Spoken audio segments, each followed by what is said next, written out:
Former Prime Minister and founding chairman of Pakistan Tehreek-e-Insaf, Imran Khan, who has been unjustly incarcerated for 160 days today, spoke with members of the press at Adiala jail today. He told reporters that he has been given a message that if he listens to certain people, then all cases against him will be forgiven, just like Nawaz Sharif, Maryam Safdar, Asif Zardari and Shehbaz Sharif's corruption of billions of rupees was waived off. He added that 200 cases have been filed against him and that such an example of political victimization cannot be found throughout the country's history. Mr. Khan told reporters that General retired Bajwa had asked him and Shah Mahmood Qureshi to remain silent on the regime change operation and that the Saifa case is just to punish them for exposing the people behind the regime change of April 2022. Imran Khan said that there is a small group of elite in the country that consider themselves above the law and that this is an example of the law of the jungle. Mr. Khan spoke about atrocities in Palestine, saying that atrocities being committed on the Palestinians is unprecedented and that Palestinians are being massacred. He added that there is no war or conflict, but a persecution is taking place in Palestine. The Supreme Court of Pakistan has adjourned the hearing about PTI's election symbol until 10 a.m. on Saturday. PTI lawyers will argue their case while arguments of the Election Commission's legal team, as well as Akbar S. Babar's lawyers, were completed today. During the hearing, Justice Muhammad Ali Mazhar asked if officials were elected unopposed in other political parties as well. Talking to the media after the hearing, Barrister Gohar said that PTI will present their case tomorrow. He said he's very hopeful that the Supreme Court will restore the symbol of the bat. He added that they are relying on Article 17 and that never in the history of the country has the election symbol of any party been taken away on the basis of intra-party elections. Meanwhile, the Peshawar High Court has sought a response from the Election Commission of Pakistan on a contempt of court petition filed by the Pakistan Tehreek-e-Insaf. The petition states that despite the court's orders, the ECP has not yet issued the party's election symbol, nor is there a certificate of eligibility of PTI on the ECP website. The unconstitutional caretaker government of Pakistan has added 908 billion rupees to public debt in November alone, the third highest increase in a single month in this fiscal year, largely due to increased expenditures, pushing its overall debt to 63.4 trillion rupees, reported the Express Tribune.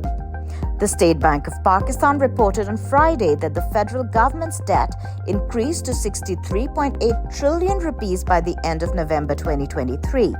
The caretaker government added nearly 908 billion rupees to the debt stock in a single month, marking the third highest increase in debt this fiscal year. Out of 908 billion rupees, an amount of 546 billion rupees was added to the domestic debt stock. The increase in external debt in a single month was 361 billion rupees, including the impact of rupee devaluation. The rupee to dollar parity by the end of November stood at 285.24 rupees per dollar, up by 3.72 rupees per dollar from the preceding month. Public debt has been multiplying at an unsustainable pace due to uncontrolled expenditures, below potential revenue collection from sectors like real estate, services, and agriculture, and the sinking rupee against the dollar.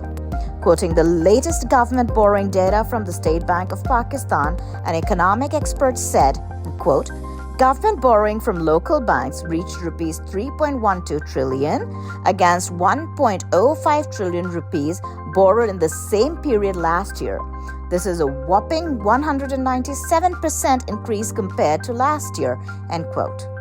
He added that this will continue to cause inflation and potentially lead to the weakening of the rupee, resulting in more inflation, while adding to the debt burden on the economy, leading to more taxes, thereby compromising on investment and growth potential of the country.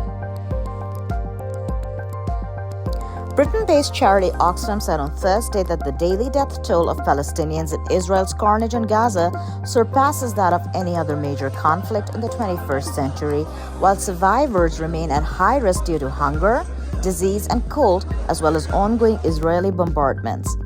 Human Rights Watch also says Israel's war on Gaza has included acts of collective punishment that amount to war crimes.